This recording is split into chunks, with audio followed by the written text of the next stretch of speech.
So hi friends, welcome back to widget master.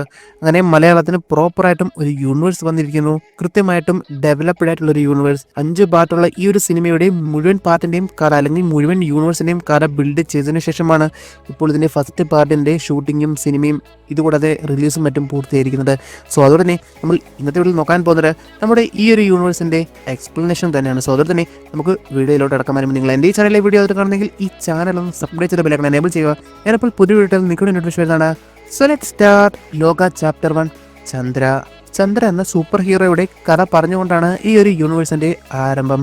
Chandra എന്നത് മറ്റാരുമല്ല, കള്ളിയങ്കാട്ട് നീലിയാണ്. അഥവാ നമ്മുടെ എല്ലാവരുടെയും ഐതിഹ്യമല്ല, മിത്ത് എന്ന് തുടങ്ങിയ എല്ലാത്തിൻ്റെയും അടിസ്ഥാനത്തിലുള്ള ഒരു യക്ഷി എന്ന കഥാപാത്രം. എന്നാൽ നമ്മൾ എന്താണോ മനസ്സിലാക്കിയിരിക്കുന്നത് അത് തെറ്റാണ് എന്ന രീതിയിലാണ് ഈ ഒരു യൂണിവേഴ്സിൽ അവർ കാണിച്ചിരിക്കുന്നത്. കള്ളിയങ്കാട്ട് നീലി ഒരു യക്ഷിയല്ല, മറിച്ചൊരു മനുഷ്യ സ്ത്രീ തന്നെയാണ്. രക്തത്തിൽ കലർന്നിട്ടുള്ള വൈറസോ മറ്റ് എന്തിൻ്റെയോ കാരണത്താൽ തൻ്റെ ആ ഒരു ജീവിതം മാറിയ ഒരു നോർമൽ സ്ത്രീ. എന്നാൽ നമ്മുടെ എല്ലാം കൺസെപ്റ്റിൽ കള്ളിയങ്കാട്ട് നീലി എന്നത് ഒരു യക്ഷിയാണ്. രക്തം ഊറ്റിക്കുടിച്ച് എല്ലാവരെയും കൊന്നുകളയുന്ന യക്ഷി തന്നെ. എന്നാൽ ഇതും രക്തം ഊറ്റിക്കുടിക്കുന്ന ഒരു സ്ത്രീ തന്നെയാണ്, അല്ലെങ്കിൽ ഒരു സൂപ്പർ ഹീറോ ആണ്. എന്നാൽ ഇതിന് നിലനിൽപ്പിന് വേണ്ടിയിട്ടാണ് ഈ രക്തം കുടിക്കുന്നത്. ഇമ്മോർട്ടലാണ്. രക്തം മറ്റും കുടിച്ചു കഴിഞ്ഞാൽ ഹീലിങ്ങും മറ്റും വരികയും ചെയ്യും. കാരണം മുൻപേ തന്നെ പറഞ്ഞതുപോലെ എന്തോ ഒന്ന് രക്തത്തിൽ കലർന്നതുകൊണ്ട് മാത്രമാണ് ഇത്തരത്തിൽ ഒരു യക്ഷിയായിട്ട് അല്ലെങ്കിൽ ഇത്തരത്തിലൊരു സൂപ്പർ ഹീറോ ആയിട്ട് ആ ഒരു കഥാപാത്രം മാറിയിരിക്കുന്നത്. എന്തോ ഒരു ഫോറിൻ ബോഡി രക്തത്തിൽ കലർന്നിട്ടുണ്ട്. സോ അതുപോലെ തന്നെ മ്യൂട്ടേഷനും മറ്റും സംഭവിച്ചു. ശരീരഘടന മൊത്തത്തിൽ മാറി. അങ്ങനെ കുറേയധികം എബിലിറ്റീസ് ലഭിച്ചിരിക്കുന്നു. ഇത്തരത്തിൽ ഒരു വാമ്പയറായിട്ട് ഒരു കഥാപാത്രം മാറി. മുൻപേ ഞാൻ പറഞ്ഞതുപോലെ തന്നെ ഇമ്മോർട്ടലാണ്. സോ അതുപോലെ തന്നെ കാലങ്ങളോളം നമ്മുടെ ഈ ഒരു ഭൂമിയിൽ ജീവിച്ചിട്ടുള്ള ഒരു സ്ത്രീ തന്നെ. എന്നാൽ ശക്തി മാത്രമല്ല, അതുപോലെ തന്നെ വീക്ക്നെസ് ഉണ്ട്. ഈ വീക്ക്നെസ് കണ്ടെത്തിയിട്ടുള്ള ചില ആൾക്കാരുമുണ്ട്. ഹൃദയത്തിൽ മറ്റും ഡയറക്റ്റ് ആയിട്ട് കൊണ്ടുകഴിഞ്ഞാൽ മരണം സംഭവിക്കും. മുൻപ് ഞാൻ പറഞ്ഞതുപോലെ കത്തനാർ തന്നെയാണ് നീലിയുടെ വീക്ക്നെസ് കണ്ടുപിടിച്ചിരിക്കുന്നത്. സോ ഇത്തരത്തിലാണ് ചാപ്റ്റർ 1 ചന്ദ്ര എന്ന സിനിമ അവർ മുന്നോട്ട് കൊണ്ടുപോകുന്നത്. എന്നാൽ വെറും ഒരു യൂണിവേഴ്സ് അല്ലെങ്കിൽ വെറും ഒരു കഥാപാത്രത്തിൻ്റെ ഇൻട്രൊഡക്ഷനായിട്ട് മാത്രം നമുക്കിതിനെ കണ്ടു കഴിഞ്ഞാൽ ഒരിക്കലും ഈ ഒരു യൂണിവേഴ്സിനെ നമുക്ക് ഒന്നും തന്നെ മനസ്സിലാക്കാൻ സാധിക്കത്തില്ല. കാരണം ഈ ഒരു സിനിമയുടെ പോസ്റ്റ് ക്രെഡിറ്റ് സീനിലും മിഡ് ക്രെഡിറ്റ് സീനിലുമായിട്ട് നമുക്ക് പല പല കഥാപാത്രങ്ങളെ കാണാൻ സാധിക്കുന്നുണ്ട്.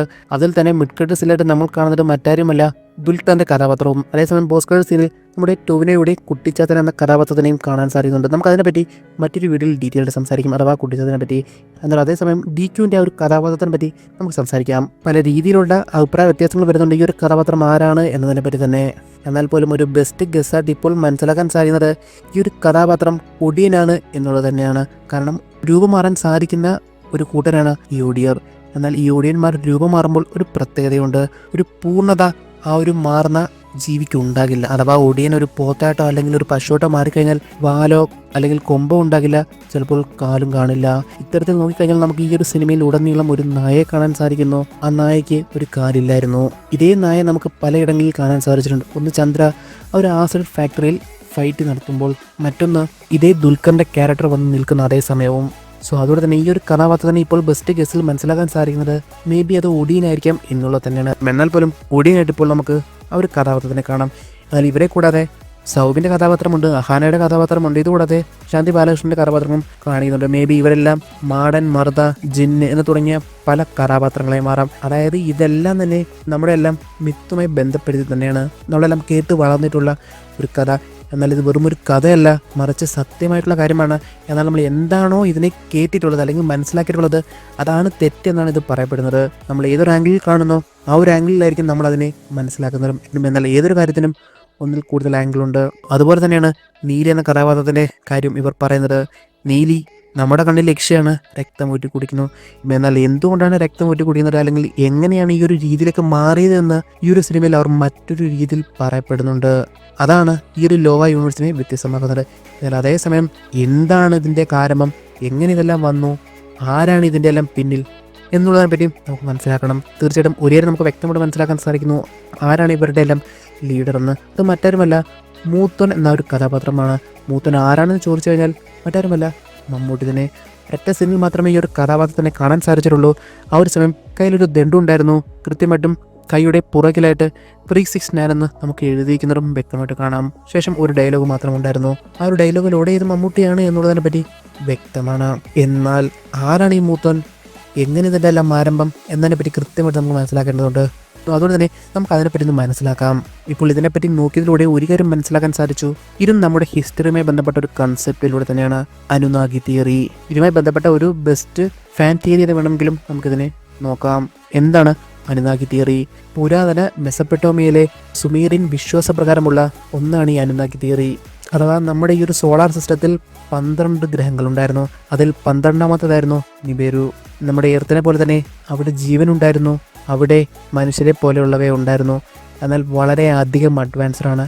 എന്നാൽ ഒടുവിൽ ഇപ്പോൾ അത് നാശത്തിൻ്റെ വക്കിലെത്തിയിരിക്കുന്നു. എന്നാൽ അവിടെ ഉണ്ടായിരുന്നവർ 7 പേരെ ഭൂമിയിലേക്ക് പറഞ്ഞയച്ചു. അന്ന് ഭൂമിയിലുണ്ടായിരുന്നത് മനുഷ്യരല്ല, മറിച്ച് നിയാൻഡർതൽ സ്പീഷീസിൽപ്പെട്ടവരെയാണ്. ഞാനിപ്പോൾ ഈ പറയുന്നത് ഈ അനുനാഗി തിയറിയുടെ അപ്ഡേറ്റഡ് വേർഷനാണ്. കാരണം ഇതിന് പല വേർഷൻസ് ഉണ്ട്.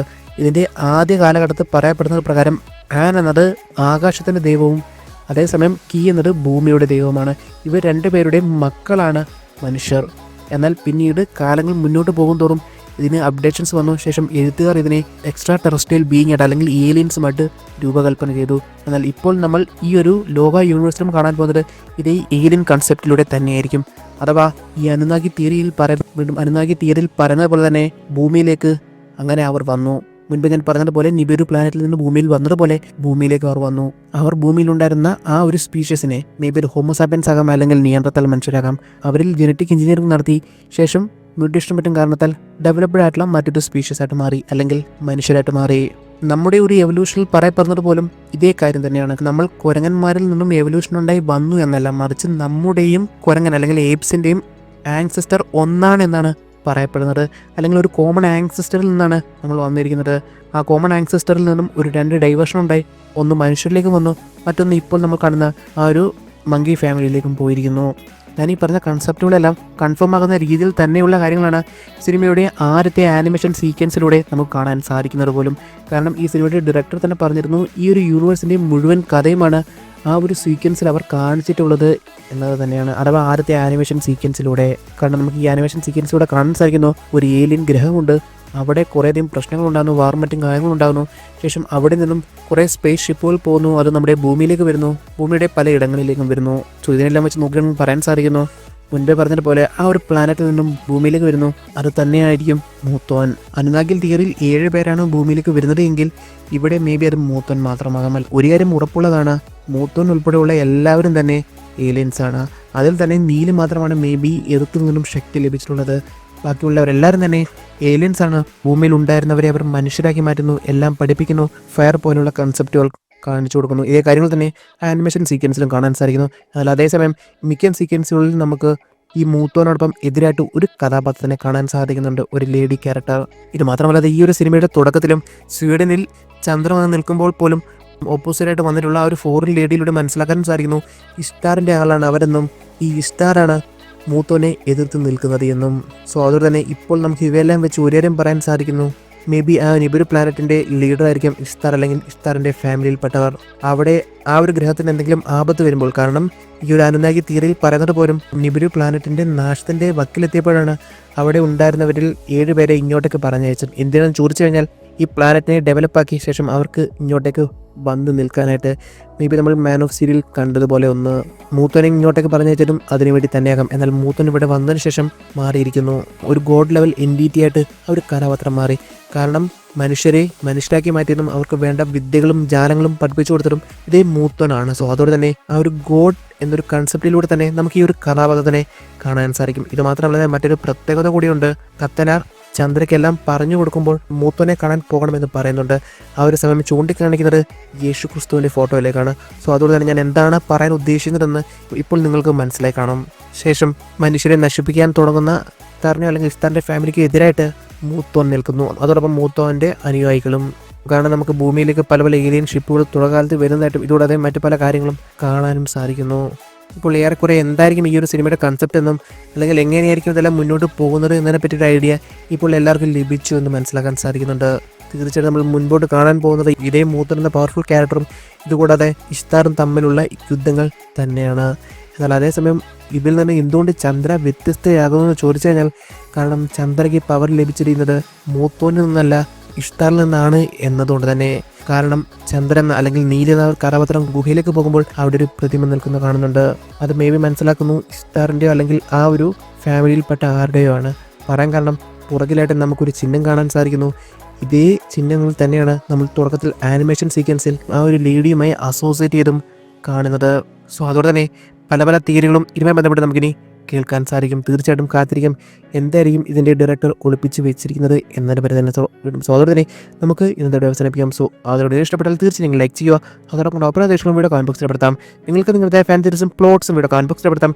ഇനി പിന്നെ എപ്പിസോഡ് നമുക്ക് ഡീറ്റെയിൽ ക്ലിയർ ആയിട്ടും ബ്രേക്ക് ഡൗൺ ചെയ്യുന്ന പ്രതീക്ഷയോടെ എൻ്റെ യു വാച്ചിങ് വിഡ്ജറ്റ് മാസ്റ്റർ.